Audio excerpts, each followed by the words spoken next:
Good morning. Good to see you all, and I hope you had a good visit in Phuket yesterday. Did anybody ride an elephant?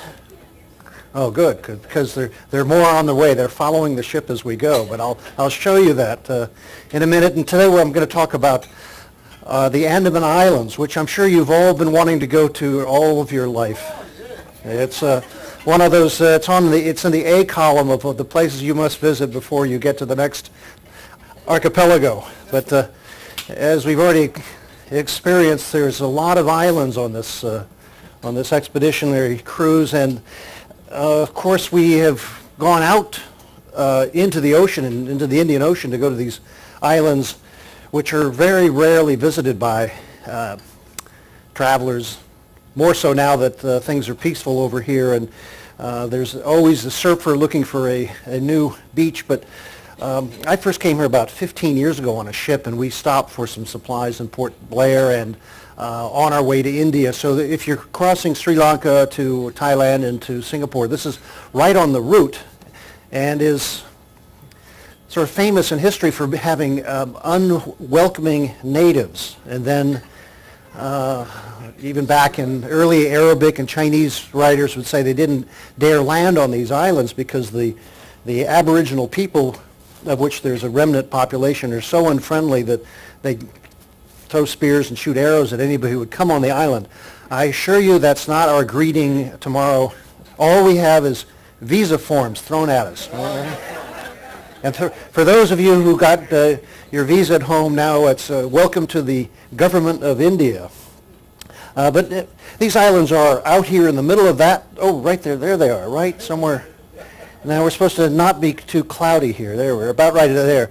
And so if you've ever crossed your local ocean, the Indian Ocean, of course, is the third largest in the sense of its vast area, but it is ringed by land and then open on the far south. So here's an example of what's called the world ocean now, because you have the largest being the Pacific, the Atlantic, the Indian, the Southern Ocean, and the Arctic. But this is essentially, in oceanographic terms, it's all one great watery planet, and every land is a mere island.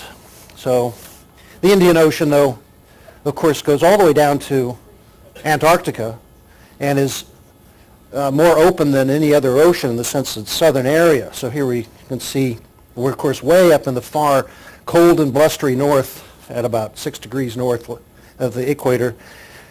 So that the Indian Ocean has a vast territory with very little land in most of it, and actually fewer islands than, let's say, the Pacific, or we're sort of in almost the Caribbean area of the Indian Ocean where there are lots of islands.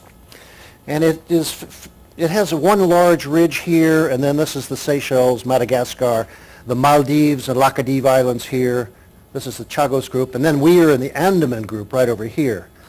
But the distances between all these are quite vast, and it's quite remarkable in history that there have been people migrating and actually even sailing across this ocean in prehistory. So here's a closer look of just where we are. The Andaman Group, Nicobar, Andaman, we're going right about there, Port Blair. Then this is actually an extension of the landmass that was about 100,000 years ago dry land, and so you can see it's still very shallow. I mean, the Malay Peninsula is the remnant of the larger mountain range and a ridge that has now been flooded as the seas rose over the last 50,000 years since the Great Ice Age. There was a land bridge all through this area, so prehistoric peoples slowly spread through this whole area, and the Andaman Islands are considered to have some of the oldest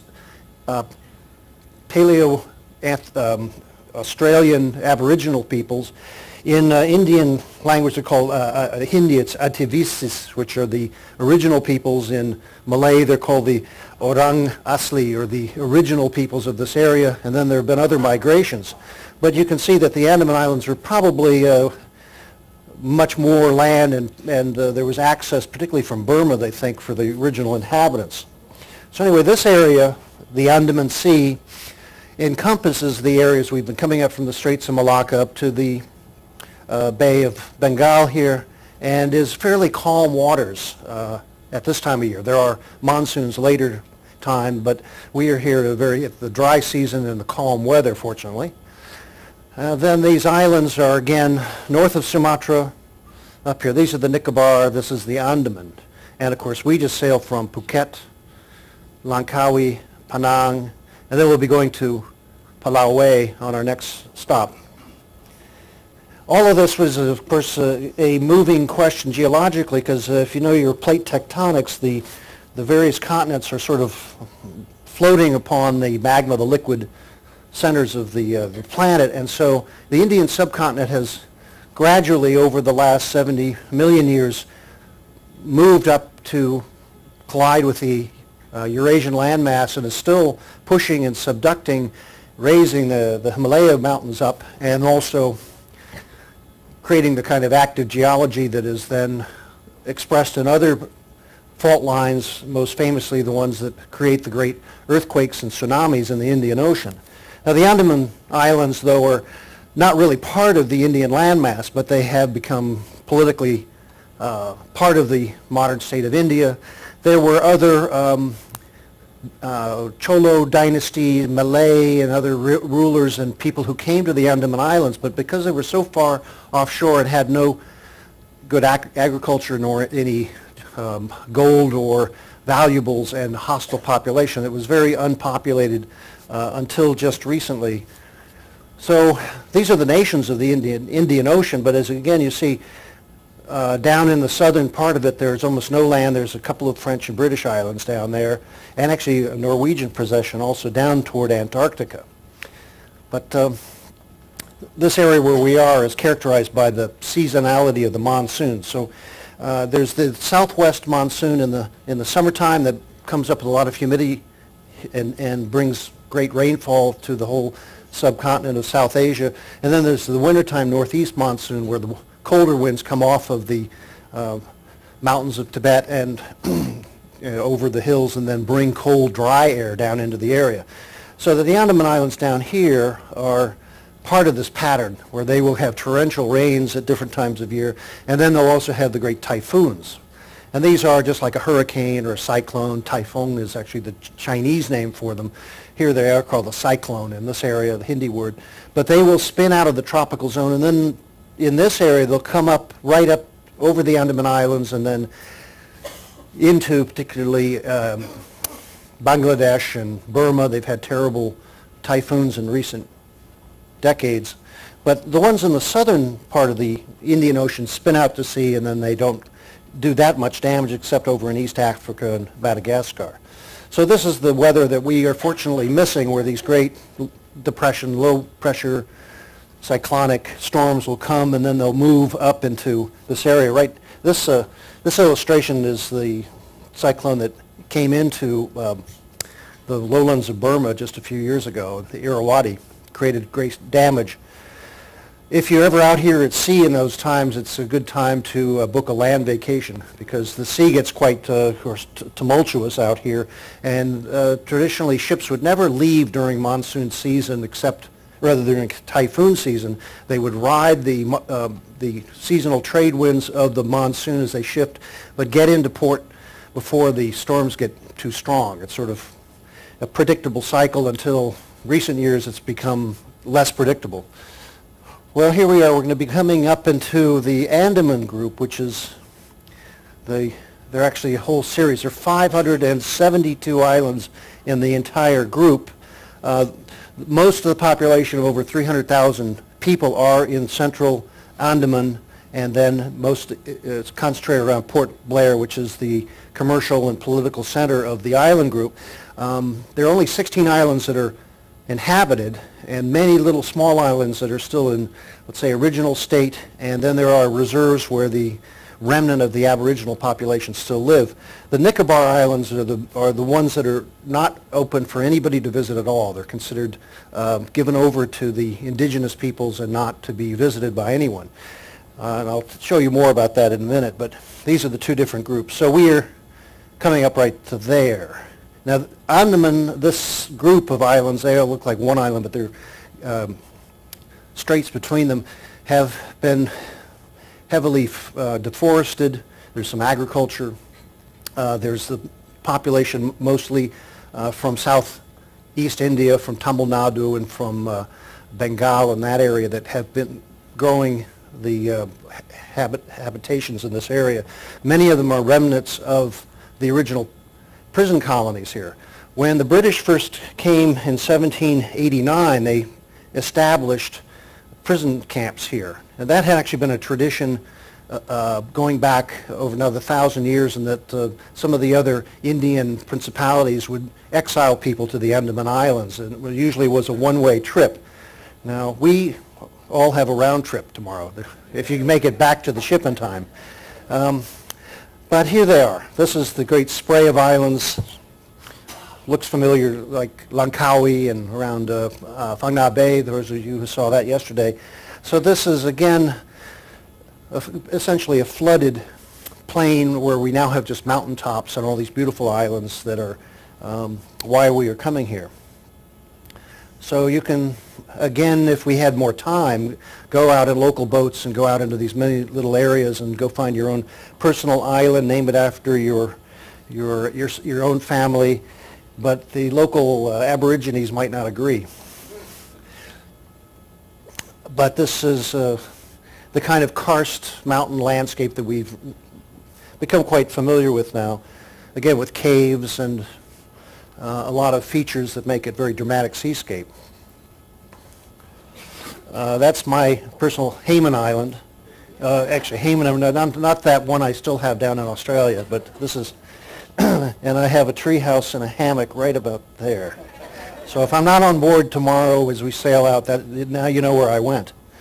Well, in the last couple of decades, the Indian government has tried to develop this area as a resort area, so they have been advertising it, and it doesn't have any major resorts. There's small local hotels and homestays, and so this has become sort of the end of the world for backpacking surfers and divers. It's especially famous for its clear dive reef areas. So this is one of Neil Island, Havalok Island, a few of them, and so as you can see in Phuket, where or even in Langkawi, where it's developed as tourism, gets bigger buildings, more expensive, more traffic, and so let's say the next wave of development will probably come out onto some bigger resorts will be built on these islands because they are there with beaches and reefs, and but just the transit over from either India or by ship, as we are, is the greatest expense. There are daily flights to Chennai in formerly Madras in India, or you can take a ship that takes 2 days that leaves every week, but most people just fly in, of course, these days. But a lot of it is just undeveloped. This is Havalok Island, which is the one that is now open for tourist development, whereas most of the islands are not. And many are kept now as nature reserves for the endemic species, of which there are a number of birds and frogs and lizards that are only in the Andaman Islands. There's a whole island group that has saltwater crocodiles, and that's right near one of the islands where they said that people could go visit, but in the last few years 4 tourists have been eaten, so they have a problem of their information. They didn't give the crocodiles the proper training to be friendly, I guess, but anyway, a lot of it looks like this, very shallow, very clear waters, calm at this time of year, and so this is where there's sort of a tranquility in these places. You can feel that in Langkawi. Well, I call it Languid Island, but there's that quality here in the Andaman Group also.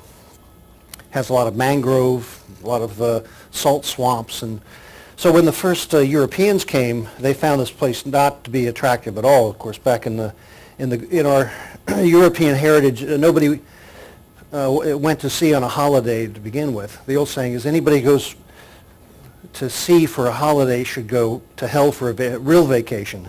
But also the beaches and dense forests and the natural wonders of a place like this were considered pestilence-ridden and a terrible place to be assigned. And so, again, like in other tropical parts of the world, the British or the French or Dutch would come, and they would usually die at a very high rate. Usually 1 in 8 would die in the tropics, so that's why fresh people had to be sent all the time.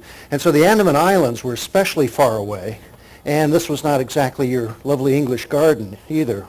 But now, of course, we come here and we appreciate the natural qualities of these places more than we used to. So here's an example of some of the wildlife. This is called a Cordelian Butterfly. that's endemic to the islands. There's numerous others, but I just found a few pictures. There's the Nicobar pigeon, which has a beautiful iridescent green sheen, and it was caught for its feathers for fine hat making back before it became protected.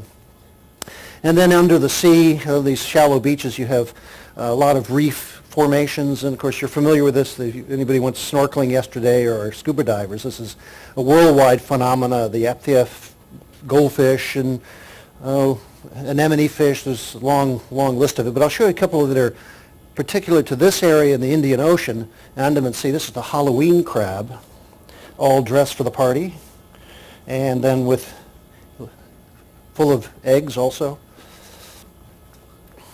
And here's one, a gigantic crab that lives kind of deep down. Looks like it came out of the next remake of the Star Wars movie. But the greatest of the creatures that inhabit these areas are the great whale shark. And I don't know if you've ever seen one. There's a couple in aquariums in the world, particularly in Osaka has a pair.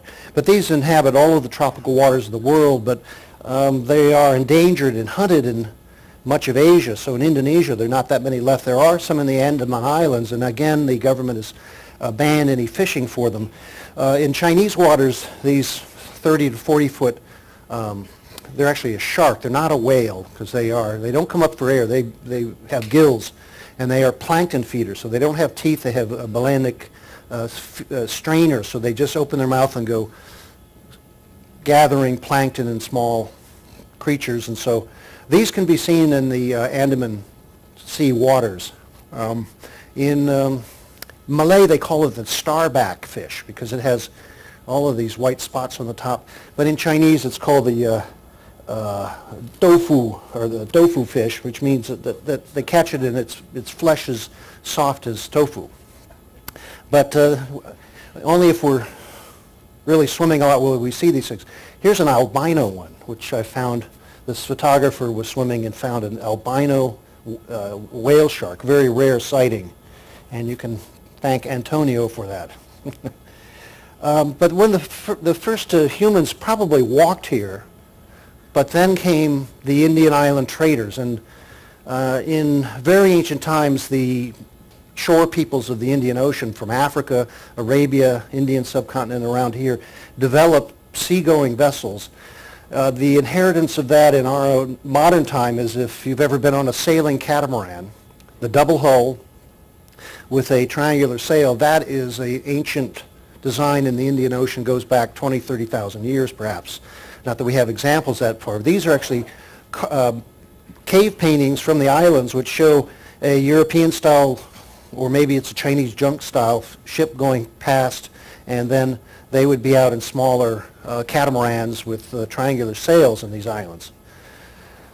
This is a graphic that describes the DNA tracking, if you know the Havalok Group analysis of mitochondrial DNA, has been able to trace back people's heritage into certain groups, and this is the whole world, let's say, spread out, and originally from Africa all the way to the Americas. But I show this just this curious dotted dash is down to here, and this is where the Andaman Islands are considered to have one of the earliest tracings of people that came all the way here, ended up on these islands, and then some continued all the way down to Australia and Melanesia. So the remnant groups of the Andaman are considered some of the earliest Stone Age people that remain from that time, 60,000 or more years ago. The dates are very uncertain. But it means that some of these people were living on the sea, traveling. Here's an old Dutch illustration of whaling in these islands back in the early 1600s. So they were adept to go out and harvest back when they were larger whales. I don't think it's a whale shark. There are very few whales, marine mammals in this area. There's some dolphins, but most of the whales have been exterminated from the Indian Ocean a long time ago. The only remnant populations are down in the southern ocean waters or off of Australia. But here's some of the earliest photos of the Aborigines. Now, there were 12 different groups, most of whom have died out. Like in many other places, the mainland people would come over from Asia, and then the Europeans would come and they would bring diseases that the local people were not, they were very susceptible to, and so about 98% of these people have now disappeared. They had an estimated population of 10 to 15,000 on all the islands. Now they're down to less than 1,000. And there's one group where they still have no contact, and they chase anybody off that comes onto their island, called the Sentinel Peoples. But these are some of the Ongli people, they call these, who had these large dugout canoes and would go out with spears and bows and arrows, go fishing. And so when photography came, this was our record of some of these people who are now extinct. They are also called Negritos. They're similar to the Melanesians with tight peppercorn hair and short stature, very, very dark, very black, and of course dressed appropriately for the climate, unlike the other fellow who wore his beard all the way.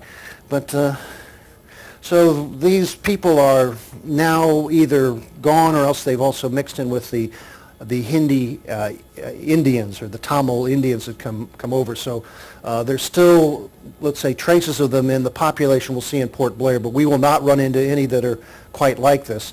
And the Indian government has, as I mentioned, prohibited any further contact with a number of them that are still off in the forests, what remain of the original forest, and particularly in the southern group of the Nicobar Islands. There's some anthropology about these, about that they were a matriarchal society. The women were in charge, the men were sent out to work, while the women were in charge of the villages. And the contact with them was often very difficult. So I found a description of a 1970 research party with Indian anthropologists came to the Constant Island, which is off the Andaman Group, and the eyewitness described quite a few discarded their bows and arrows and gestured to us to throw fish from the boat that we were about to land on, and the anthropologists and government officials would come and leave gifts on the shore to try to bring them out of the jungle and make friends with them. The women came out of the shade to watch our antics. A few men came and picked up the fish. They appeared to be gratified, but there did not seem to be much softening of their hostile attitude as the men were standing with their spears. They all began shouting some incomprehensible words. We shouted back and gestured to indicate that we wanted to be friends and come ashore, but they waved us off, and the tension did not ease. But at this moment, a strange thing happened. A woman paired off with a warrior and sat in the sand in a passionate embrace. And this act was repeated by the other women, each claiming a warrior for herself, and they began a kind of community mating. Thus did the militant group diminish in their tensions, and this continued on for quite a while. And when the tempo of this frenzied dance of desire abated, the couples retired back into the shade of the jungle. However, some of the warriors were still on guard. They still threatened us if we got closer for a look, I guess. And we threw them some more fish, which they gathered up, and then they also went off back into the jungle. And we headed back to the ship. Now, I don't know if we'll see that either, but that's the account of, up till just a few years ago, people in that group, the two fishermen got too close and they were picked off with bows and arrows. So there's still some hostile people, but that's probably because they're guarding their women. Who knows? Well, anyway, when the British first came, they built prison camps, and that's the other great site here. This is Ross Island, one of about a dozen different islands that were set up, or camps for.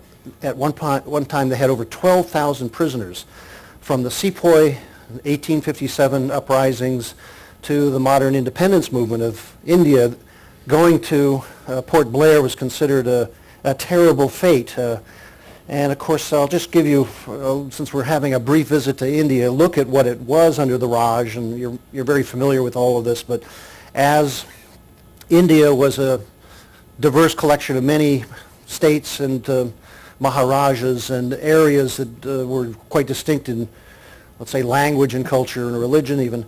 Under the Raj, this became a part of the Great British Empire and had its conflicts. And so typically a very small force of British officers would command a larger Indian national group. And then there was a lot of fighting all through this whole area, long history of it. But in the Andaman Islands, there are only about 300 British troops and police, Sikh and other nationalities from India, but they had charge over 12,000 or more prisoners at a time.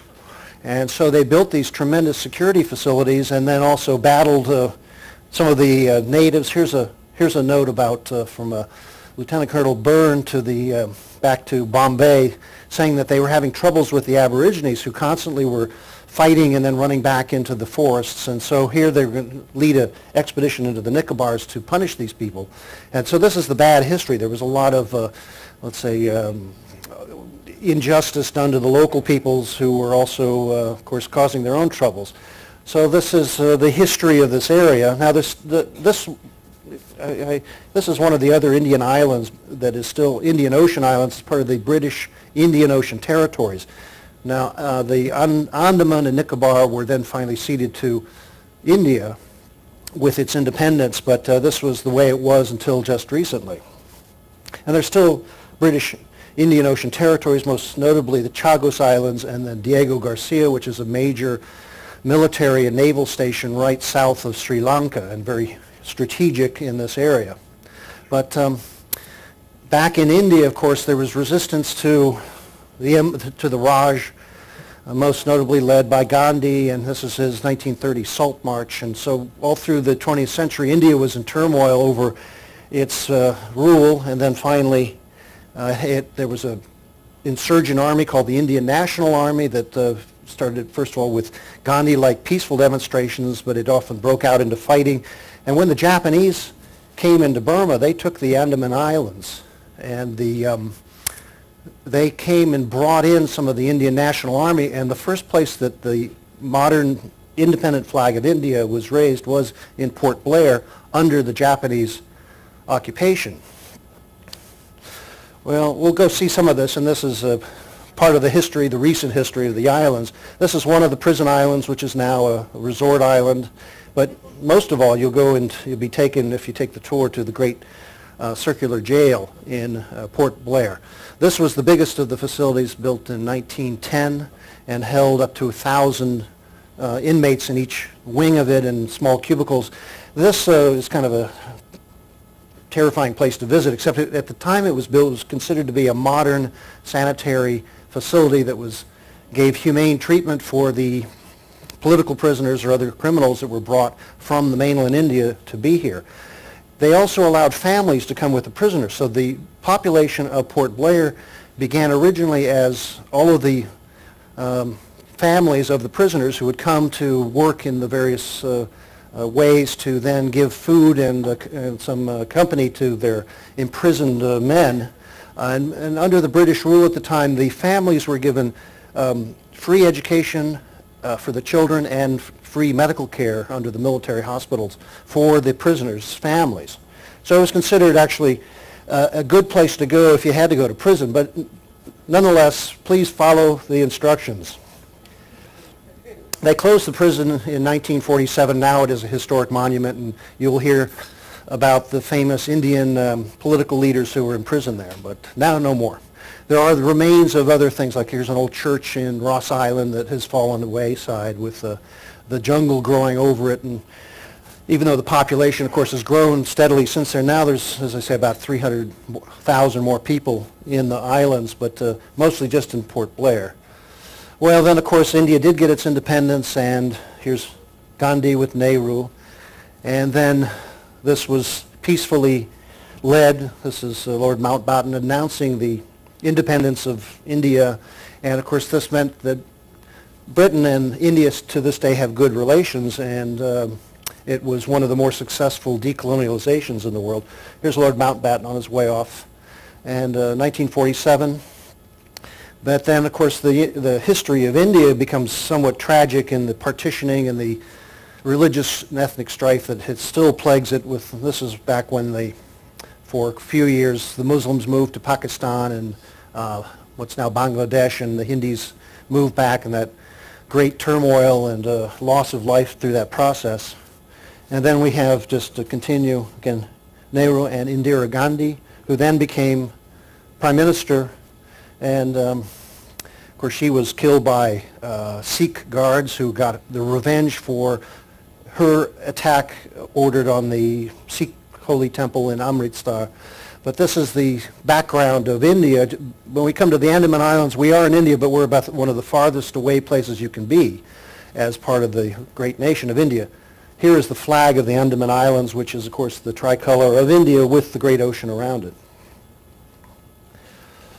Well, again, I'll show you just a little bit more. We will be coming into Port Blair right there. That's that island, Neil Island, with the pinnacle rocks. Havalok is the island that they're developing is a resort island. And there's a lot more to the north. This is the island where the Sentinel people to this day don't allow you to land. And even during the tsunami, when they sent helicopters to see how the people were, the people shot arrows at the helicopters. But anyway, you won't have that problem in Port Blair. We'll be docking right there, I think it is. No, over here, Phoenix Bay, that's it. So this is not a very big place. You can walk around it in the heat of the day, not to be recommended, but that's the Samundrika Marine Museum, the Anthropological Museum. There are little tuk-tuks. You can get a ride there if you don't take the tour. But within the day you can go around. If you want to go to the beach, then you can get a taxi, go down here to the waves in this Cobbins Cove. There's a lot of islands out. I mean, a lot of beaches further afield, but there's no swimming right there in town. But it is not particularly notable as a scenic port. This is the market, where there are some local handicrafts and things, but it is very much India. So they have what you'd see typically in South India or here. Most of the population are Tamil or Keralan or Orissaan, but the language is mostly Hindi. And so these are just a few scenes of what who you will see.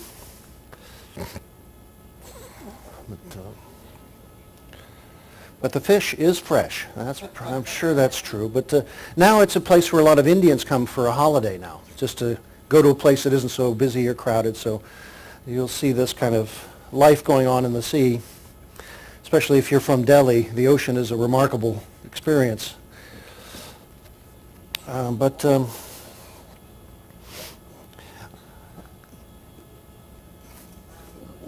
What is remarkable is they have elephants there. Now, they were brought in for the timber trade to work in the forest. So there was a lot of logging done. They built they call the Andaman Trunk Road, which runs up through the islands and opened up a lot of the forests, and so then they send the elephants in to work. But then they come down to the beach to go for a swim.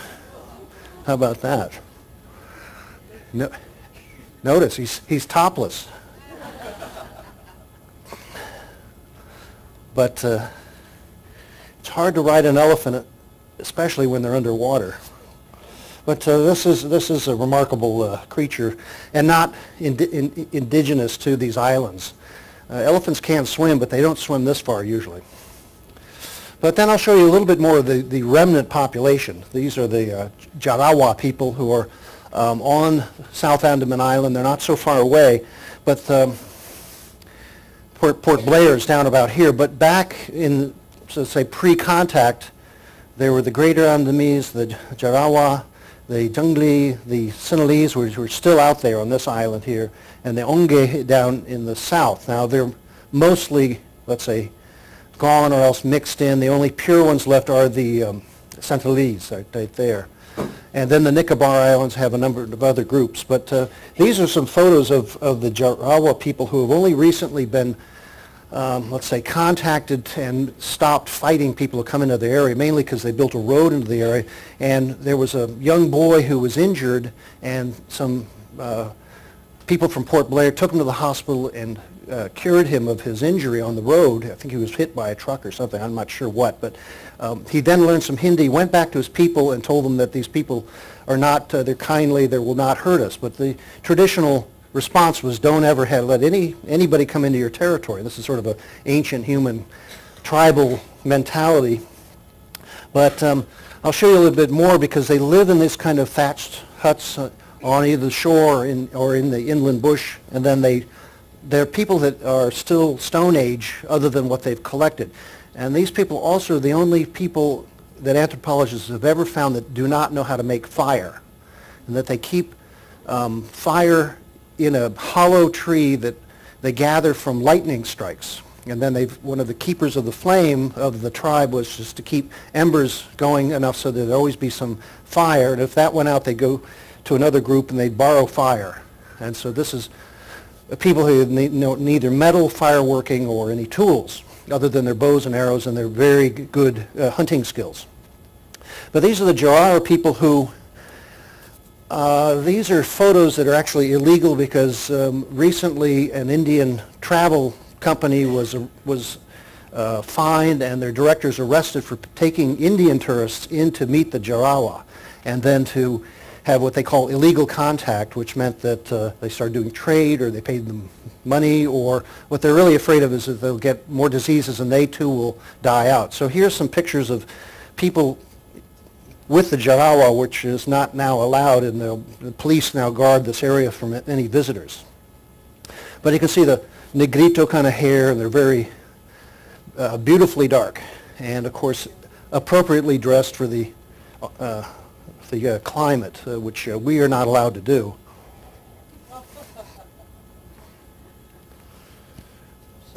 Now, anybody who's not old enough to see this can close their eyes, because here's the Venus of the Andaman Isles.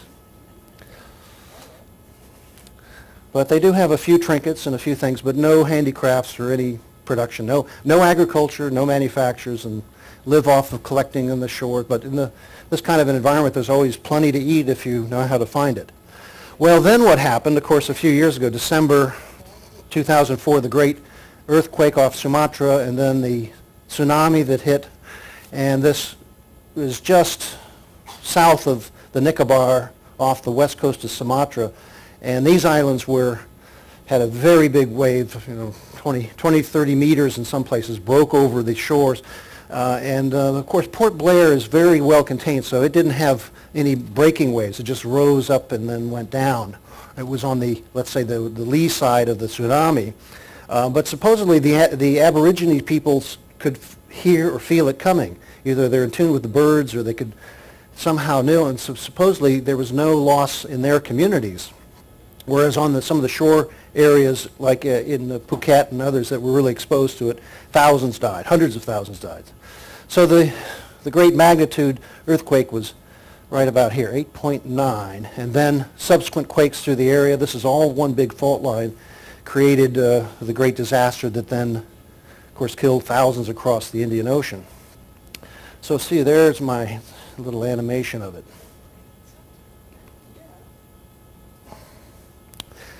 So eastern coast of India, all the way to Somalia felt this, all the way to Madagascar. In fact, it was even measured in the Atlantic Ocean and the far ripples of it.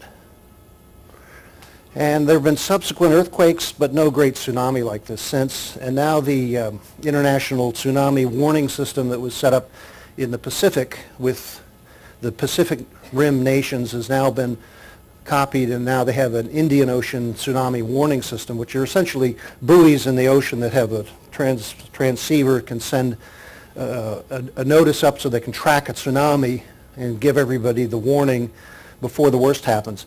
But this kind of a wave travels at about 800 kilometers an hour, about over 500 miles an hour. Now, if you're on a ship like this, it's no problem because the ship will just go up a big hill and you won't even notice it. But of course, what it does is when it hits shore, then it breaks like a giant wave. The water goes out and then it comes back in as big waves.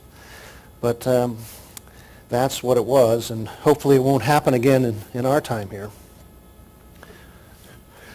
But there's still, many other earthquakes, and this whole area is so geologically active that it's one of the great problems of particularly as shore communities, resorts get built. They're just sitting ducks, really. And the Nicobar Andaman Group are right on the grind of the Sunda Plate and the Burma Plate, the Eurasian Plate. So that's why this whole area is, well, it's a dangerous place to live. So there have been even recently more earthquakes, but no great disaster. And many of the communities have moved upland. They're not allowed to build right on the shore. This is shore damage in Andaman Islands with Oh, we've already seen some of the damage in Penang and Phuket. Most of it gets repaired, but you can still see it on the shores where trees are knocked over and such. And then when this happened, a lot of relief came in from the different navies, came to these islands and brought food and clean water. And to this day, the Indian Navy is very active in this area. You'll see Port Blair has a station, naval station. And this is, of course, a presence that is matched by many other navies across this great ocean, and especially important because of the strategic importance of the Straits of Malacca. So with that, I'm going to just show you the last few scenes, because it's a beautiful place to, if we had more time here, to go off into the farther islands or get to go swimming and seeing some of the bright life down below. But I'll leave you with one last view of, well, here's a friendly fellow give you a boat ride, but I'll leave you with one Indian tale of the elephant is stomping around going to work in the forest, and he's just about to step on a mouse. And then the mouse looks up and said, "No, don't step on me." And the elephant says, "Why not?" He said, the mouse looks up and says, "Listen, I'm pregnant and it's yours." At which point, the elephant laughed and stepped aside. Anyway, that's how the mouse made the elephant laugh, to save its own life. Anyway, I hope you have a good time in the Andaman Islands, and watch out for those bows and arrows. Okay, thank you very much.